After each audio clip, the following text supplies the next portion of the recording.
Muy buenos días y bienvenidos un día más a este tiempo de meditación en la palabra de Dios, este espacio que reservamos cada día, cada mañana o, o apartamos un tiempo para meditar, para reflexionar en lo que nos dice la palabra de Dios y en ese alimento que Dios trae para nosotros a través de las Escrituras. Mi nombre es Carlos Muñoz y en nombre de la Iglesia IRE les doy la bienvenida a este canal y no sin antes recordarles que escuchen este audio hasta el final, que lo compartan con otras personas en sus grupos y con todos sus conocidos. También que le den me gusta a nuestro contenido y por último que se suscriban a nuestro canal si no lo han hecho para seguir fortaleciendo nuestra comunidad de amigos de la palabra de Dios. También les hago la invitación para que hagan parte de nuestro club de lectura. Si usted quiere aprender a estudiar y leer la Biblia con nosotros, pues únase a nuestro club de lectura. Nuestros enlaces están en la cajita de la descripción. Ahí puede enlazarse, puede conectarse con nosotros todos los miércoles a las 10 de la noche. Estamos haciendo lectura en vivo y en directo. Y también los sábados, los volvemos a arrancar en septiembre a las 6:30 de la mañana. Nos reunimos todos a leer la palabra de Dios. Vamos a continuar entonces en nuestro estudio del Evangelio de Mateo. Este escrito que el Señor nos ha dejado aquí en la palabra de Dios, donde se nos revela y se nos dice quién es Jesús. Recordemos, haciendo pues una vista panorámica rápida, muy rápida, que los evangelios nos presentan a Jesús. O sea, el Nuevo Testamento comienza con una presentación de quién es Jesús. Y pues nada más o nada mejor que conocer a una persona si se nos presentan 4 testimonios con respecto a esta persona. Pues eso es el inicio del Nuevo Testamento. 4 testimonios fehacientes, 4 testimonios verídicos de quién es Cristo. Y el primero nos lo cuenta Mateo. Mateo básicamente nos está diciendo que Jesús es el rey de los judíos, que Jesús es el Mesías esperado, y durante todo el libro hemos visto una frase que se repite para que se cumpla lo dicho por el profeta. O sea, lo que quiere decir es que Yeshua vino a cumplir con todas las profecías que estaban establecidas para el Mesías. O sea, él nos da la prueba, Mateo nos da la prueba de que Jesús es el verdadero Mesías. Y aquí en el capítulo 27, pues es donde se nos relata todo el proceso que Jesús vivió desde que fue detenido, interrogado, crucificado, lo que sucedió en la cruz. Ya miramos en los versículos anteriores, en los audios anteriores, lo que sucedió después, minutos después de la muerte de Jesús, como hubo un terremoto, el velo del templo se rasgó de arriba abajo y lo que eso significó. Y ahora llegamos al momento al momento de la sepultura. Al momento de la sepultura. Y vamos a leer a partir del versículo 57 hasta el final de este capítulo. Dice: cuando llegó la noche, vino un hombre rico de Arimatea llamado José, que también había sido discípulo de Jesús. Este fue a Pilato y pidió el cuerpo de Jesús. Entonces Pilato mandó que se le diese el cuerpo. Y tomando José el cuerpo, lo envolvió en una sábana limpia y lo puso en su sepulcro nuevo, que había labrado en la peña. Y después de hacer rodar una gran piedra a la entrada del sepulcro, se fue. Y estaban allí María Magdalena y la otra María sentadas delante del sepulcro. Entonces aquí vemos, pues lo primero que tenemos que recordar era la crueldad que tenían los romanos. Los romanos, para dar un escarmiento a todos los que se portaban mal, a todos los que se les oponían, a todos los rebeldes, pues los crucificaban. Los crucificaban en lugares públicos, en lugares a vista de todo el mundo, y dejaban los cuerpos ahí para que se fueran consumiendo, para que se fueran pudriendo en la cruz, y eso pues era un escarmiento para para las demás personas, como quien dice, si ustedes se levantan en contra de Roma, pues esto es lo que les espera. Y ellos dejaban los cuerpos ahí, los dejaban ahí tirados sin ningún tipo de misericordia. Y aquí vemos entonces cómo hay un hombre llamado José de Arimatea, eh, que viene y tiene misericordia de Jesús, porque, eh, porque lo amaba, porque había escuchado su voz, porque estaba agradecido con él. Bueno, tenía muchas razones. La Biblia no nos cuenta las razones que tenía, pero, pero pues no hace falta que la Biblia nos cuente. Hubo mucha gente dentro del ministerio de Jesús que fue tocada, que fue transformada y que el mensaje del Evangelio llegó a su corazón y vivió una verdadera transformación. Y aquí lo vemos en la vida de este hombre. Cómo este hombre tuvo, tuvo misericordia. Y aquí vemos algo que es bien especial. Mire, la misericordia y el amor hacia una persona pues no se manifiestan solamente en vida de la persona, sino también en su muerte, sino también a la hora de a la hora de su sepultura, de darle una sepultura buena, de darle, de que la persona en su última morada, pues tenga un buen lugar para reposar. Mire, aquí se ve la misericordia y el amor que este hombre tenía y cómo fue transformado este corazón. Dice que este fue a Pilato, pidió el cuerpo de Jesús y Pilato mandó que se le diese el cuerpo. Ahora, en otros evangelios se nos cuenta que Pilato tenía que comprobar que, que el cuerpo, pues, que sí estuviera muerto. Y el centurión lo comprobó a través de meter la lanza en su costado.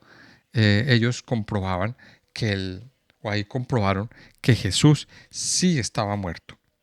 Y esto nos deja a nosotros, pues, grandes preguntas. Lo primero es que hay muchas personas que quizá afirman que Jesús no murió en la cruz, que a él lo bajaron vivo de la cruz.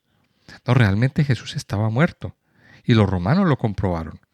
Mire, los romanos a los que no se morían rápido les quebraban las piernas. ¿Para qué? Para acelerar su muerte.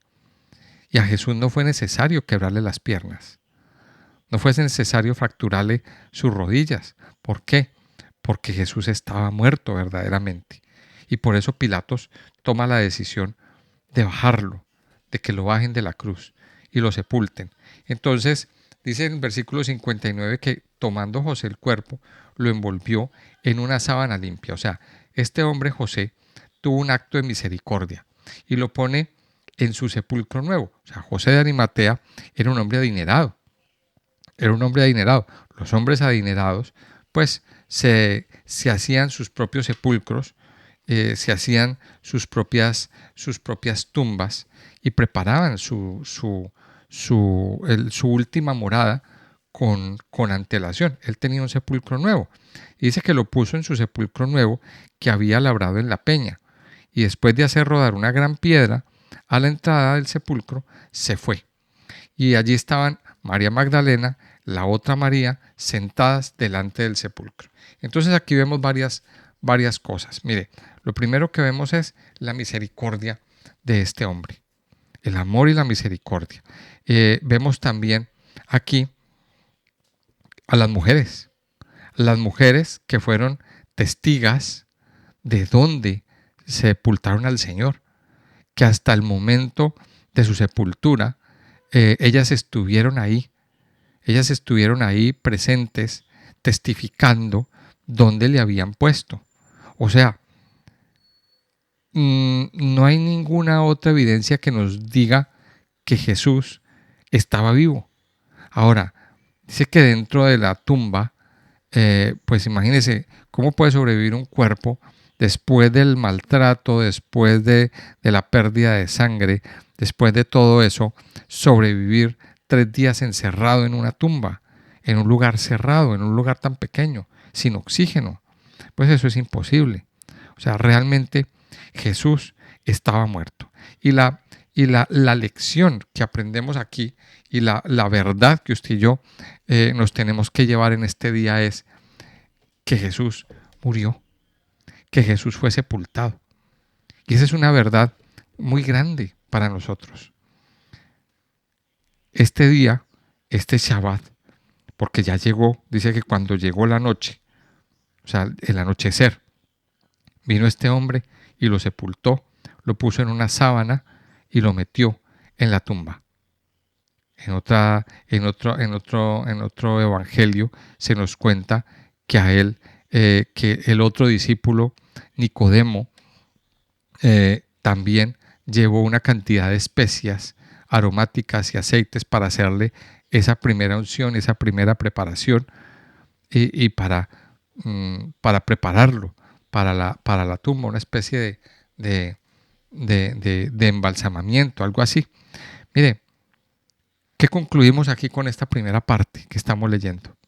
Jesús estaba muerto, Jesús murió realmente y fue sepultado. Y ahí es donde viene el secreto en lo que usted y yo, amado oyente, nos tenemos que identificar en la sepultura de Cristo. En Romanos capítulo 6, versículo 4, el apóstol Pablo nos lleva a tener una identificación con algo que es, bueno, para nosotros los cristianos, es algo que debería estar vivo permanentemente en nuestra mente y en nuestro corazón, y es el bautismo. Mire, hay dos sacramentos que como cristianos el Señor Jesucristo nos manda a tener, y luego lo entendemos, y es la Santa Cena y el bautismo. Son dos puntos en los que nosotros tomamos una verdadera identificación como cristianos. La Santa Cena, que ya lo hemos explicado en audios anteriores, ahí nos identificamos con su muerte y con su resurrección. Pero en el bautismo nos identificamos en que hemos sido sepultados con Cristo. Miremos lo que nos dice Romanos capítulo 6, versículo 4. Porque somos sepultados juntamente con Él para muerte por el bautismo, a fin de que como Cristo resucitó de los muertos por la gloria del Padre, así también nosotros andemos en vida nueva. El bautismo cristiano que entre otras, pues yo quiero aclarar que no es pues el mismo bautismo que se nos enseñó en la Iglesia Católica. El bautismo cristiano es una decisión que cada persona toma y es un testimonio que la persona da. Bueno, es una ceremonia donde se da testimonio de una nueva vida en Cristo. ¿Representado en qué? En las aguas. Representado en el hecho o en el acto mismo de sumergirse en las aguas. Y ese acto de sumergirse en las aguas, de entrar y volver a salir, simboliza que teníamos una antigua vida, una vida de pecado, una vida pecaminosa. Al sumergirnos, el sumergirnos simboliza la sepultura, pero el salir de las aguas representa que tenemos una nueva vida en Cristo. Entonces, una antigua vida, la muerte y la resurrección. Mire, eso es el bautismo. Ahora, el bautismo, mucha gente dirá, pero es que a mí me bautizaron cuando era chiquito.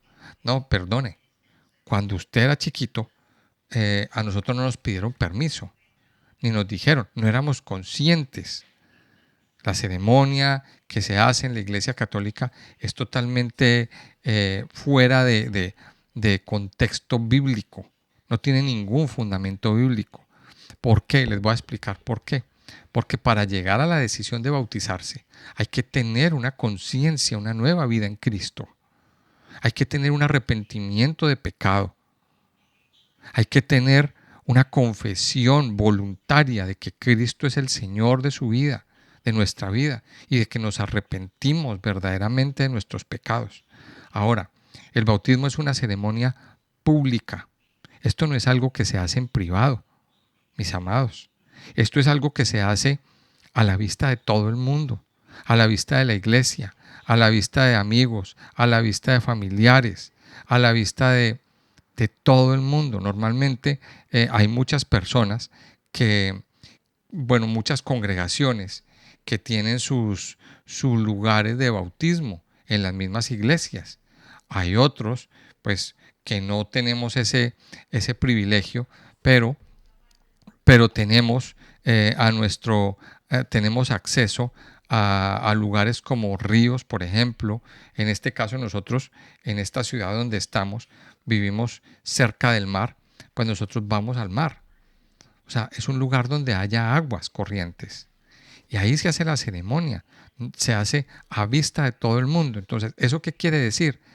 Que es un mensaje que usted le está diciendo. Cuando usted decide bautizarse, usted le está diciendo a sus amigos, a sus familiares, a sus conocidos y al resto de la gente que lo está viendo, que usted tiene una nueva vida en Cristo. Mire, por eso es una ceremonia pública. Es una ceremonia donde damos testimonio de la nueva vida en Cristo. Y ahora eso nos tiene que llevar a cuidar cómo caminamos, a cuidar lo que hacemos, a cuidar nuestras acciones, nuestras actitudes. Porque he visto muchas personas que, aunque han sido bautizadas y aunque dieron testimonio delante de todo el mundo, igual siguen viviendo una vida que no glorifica al Señor. Porque para eso es el bautismo, para dar testimonio a otras personas. Entonces, el bautismo es un símbolo de la sepultura de Cristo. Ahora, la gran pregunta que yo le quiero hacer a usted con respecto a lo que nos dice Romanos: ¿está usted verdaderamente sepultado con Cristo?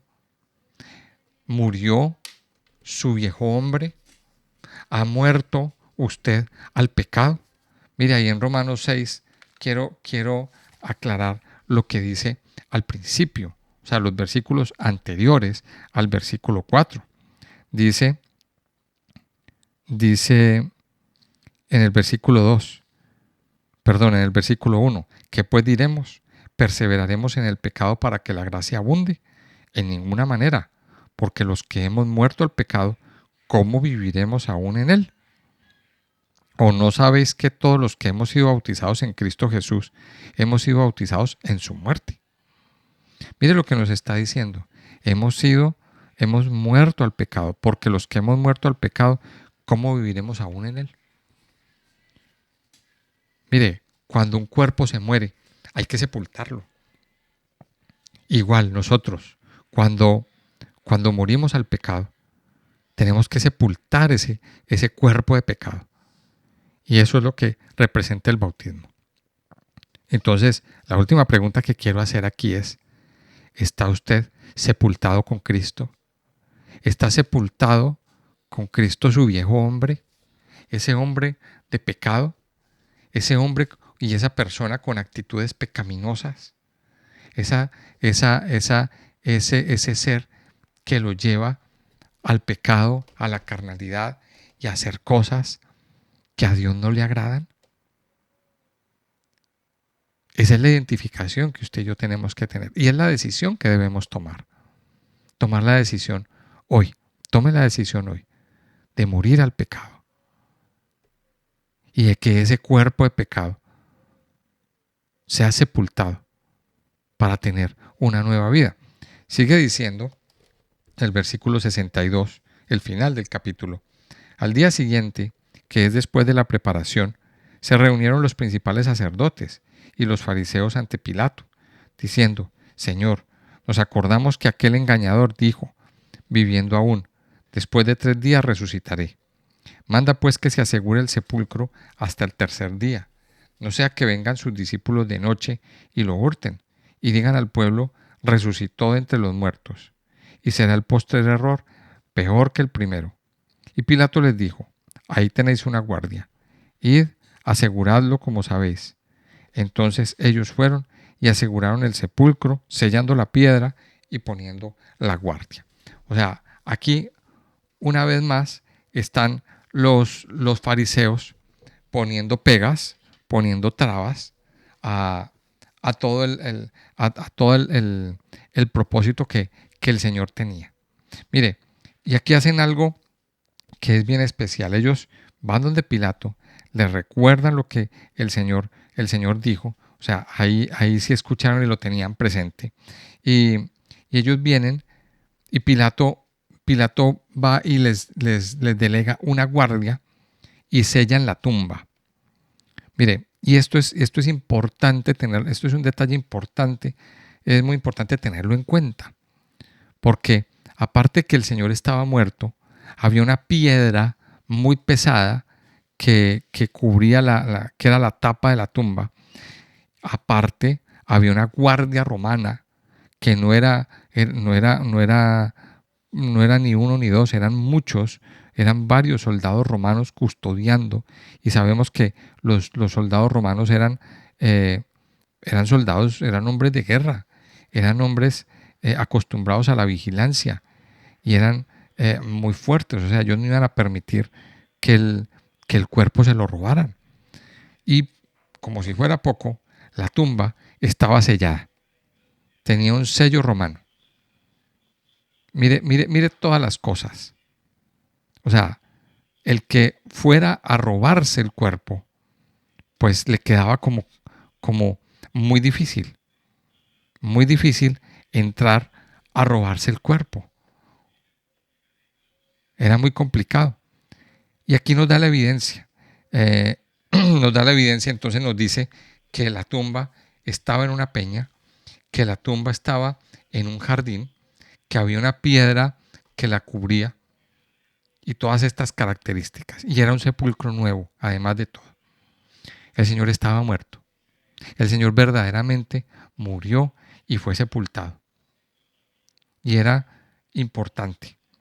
Mire, era importante. Y así termina el capítulo 27 de Mateo, con el testimonio de los soldados custodiando la tumba, las mujeres al frente, mirando toda la escena, y los oficiales romanos sellando la tumba, poniéndole un sello oficial a eh, la tumba para custodiar el cuerpo.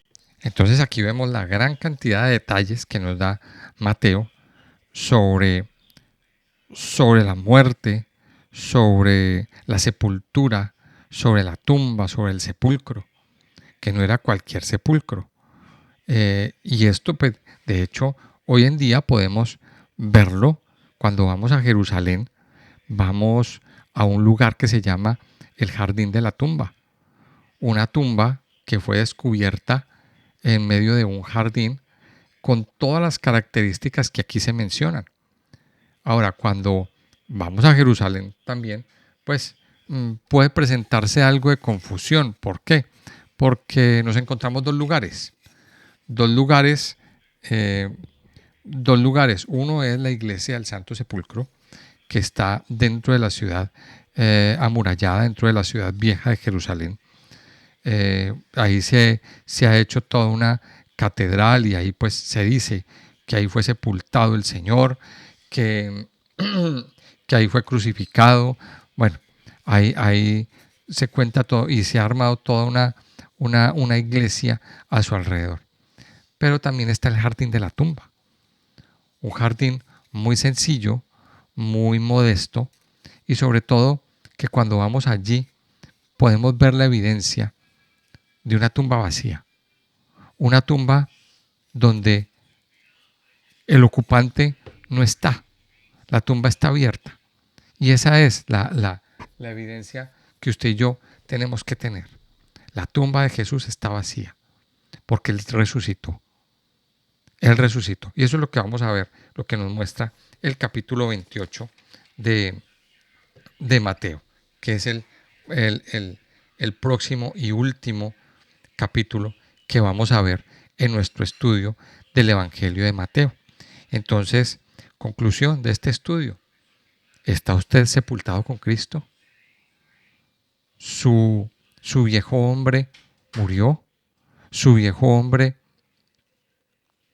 está sepultado juntamente con él, como nos dice Romanos? Yo le invito a que tome hoy la decisión de sepultar su viejo hombre, de sepultar sus malas actitudes, de sepultar ese, ese hombre o esa mujer que lo lleva a pecar, que lo lleva a desobedecer a Dios. Es necesario hacerlo para vivir una nueva vida en Cristo. Amado Señor, te damos gracias en este día, Señor. Gracias por darnos, Señor, este hermoso privilegio de poder venir delante de ti, delante de tu altar, para ver tu gloria, Señor, y sobre todo para agradecerte por todas las cosas grandes, poderosas y maravillosas que tú haces y harás con nosotros todos los días de nuestra vida, Señor. Padre, en este día venimos a presentar todo nuestro ser delante de ti. Venimos, Señor, a reconocer que hemos pecado. Tu palabra dice que por cuanto todos pecaron, están destituidos de la gloria de Dios. Reconocemos hoy, Señor, que tenemos una necesidad. Reconocemos, Señor, que hemos pecado y necesitamos de ti. Necesitamos que seas tú, Señor Jesucristo, nuestro Señor y Salvador, el que nos el que nos salva, el que nos rescata, el que nos saca de esa vana manera de vivir y el que nos lleva a vivir una nueva vida. Padre, y así como el Señor Jesucristo fue sepultado en un sepulcro, así te pedimos, Señor, que nuestra vida muera. Hoy morimos, Señor, a nuestro pecado. Hoy morimos, Señor, a las actitudes carnales. Hoy morimos, Señor, a toda actitud pecaminosa en nuestra vida, a todo lenguaje soez, a todo mal pensamiento, a todo, a toda actitud de inmundicia, Señor, en nuestra vida, en nuestro caminar. Hoy, Señor, tomamos la decisión de morir, de hacer morir, Señor, lo terrenal en nuestras vidas y de que crezca y nazca, Señor, en nuestro interior lo celestial. Hoy, Padre Santo, nos identificamos con la sepultura de Cristo. Hoy nos identificamos, Señor, a través del bautismo, con la sepultura de nuestro Mesías, de nuestro Yeshua. Padre Santo, ayúdanos a morir.